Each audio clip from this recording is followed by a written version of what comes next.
After having a few requests, today I'm going over some of my cycling gear, so let's get stuck straight in. So the first thing I'm going to touch over is my helmet. So it's a Bell Super 3R and it has a detachable chin piece. They're slightly different colours because I've actually had 3 of these helmets. I've managed to crack 3 of them from headbutting trees, the floor, or anything you can think of really. The chin guard has actually stayed the same the whole time. Now, the best thing about this is that I can have multiple mounting angles for the GoPros. I've got the under the visor, or I have the chin piece. And it's really simple the way it all connects together. There's 3 clips in total, 2 on either side and 1 on the back. So all you need to do is put it round, make sure the clips are done, and then do the back one.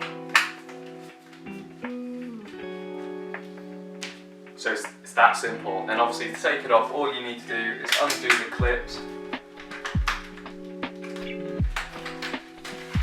and pull it away. So for my knee pads, these are the Race Face D30, I think they're called the Ambush. But these are some of the best knee pads I've ever owned. These are the knee and shin. The best thing that I like about these is that when I come to take them off after a ride, is that they completely remove off and they're not stuck on you. Whereas when you've got mud all down your leg, you have to scrape it off. So that is the best thing about those, is that they fully come off.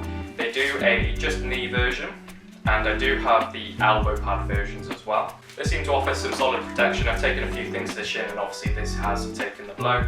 But as far as knee pads go, those are some of the best that I think you can buy. With the Shimano AM5, I had the originals and they lasted years. They looked at state they did. So I went for the AM5s again, and quality is always good with Shimano, you can never knock them. So I've owned these for a year now, and actually although being dirty, the quality of them is actually almost new.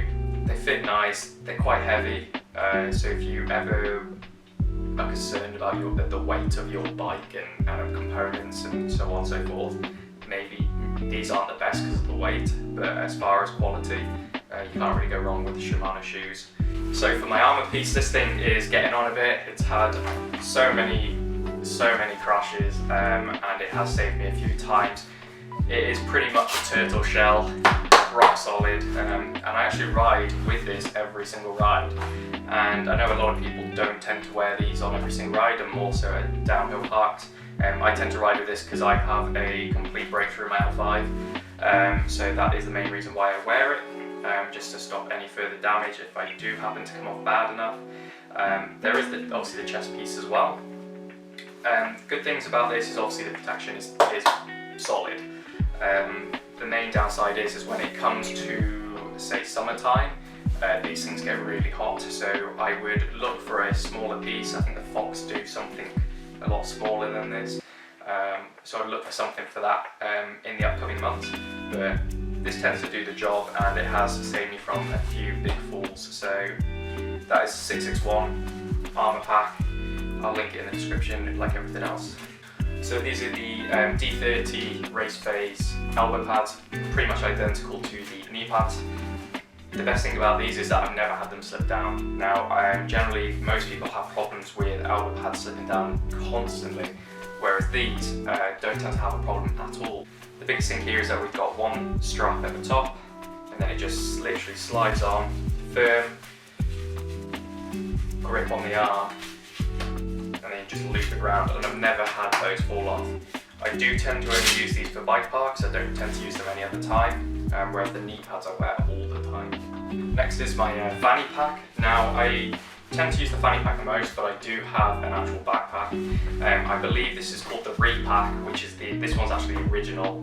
They do have newer ones out now. It can take up to 1.5 litres.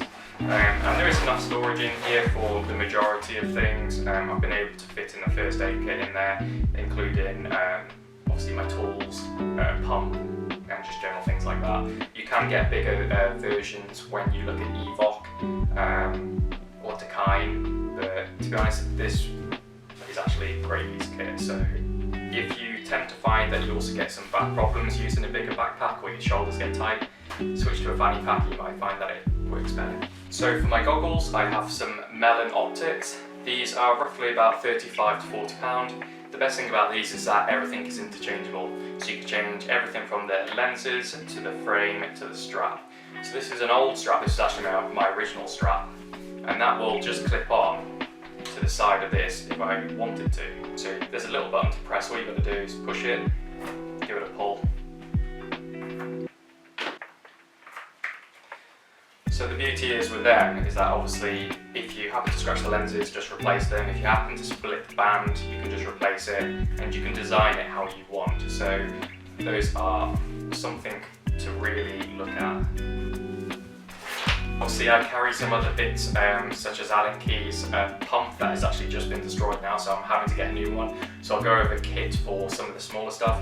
One of the other smaller bits I have is this medical bag from Guardsy, and it pretty much has everything that you need for a bike ride. I mainly use these solely for when I'm by myself, and I do a lot of solo rides, especially, we're actually in isolation at the moment, so I've been taking this with me every ride. Inside, this is for about £8, you'll have a flashlight. You have an ice pack, emergency blanket inside, obviously those can be very important. Antiseptic wipes, got quite a few of them, just dropped one. Loads of bandages, tape, some silicone gloves, and then finally some gauze for obviously if you need to wrap up a cut. So there's quite a few bits in there, and it's a very small pack and it's very well compact. Like I said, that's called Guardsy, and you can check those in the link below. It's obviously always worth having something like that just in case of an accident. So one of the things I tend to use when I'm by myself on trails is What 3 Words. It's just an app that you can launch up on your phone, and it will give you a 3x3 grid square reference, and it's more exact than something like Google Maps. So what you would do is you would share those 3 words to your partner or friend, and it will basically give them a direct location of where you're at. So that's one thing that I tend to use, especially when I'm by myself. But that's pretty much it, guys. So if you enjoyed that kind of content, comment, rate, subscribe, leave me some feedback in the comments, and I will see you on the trail.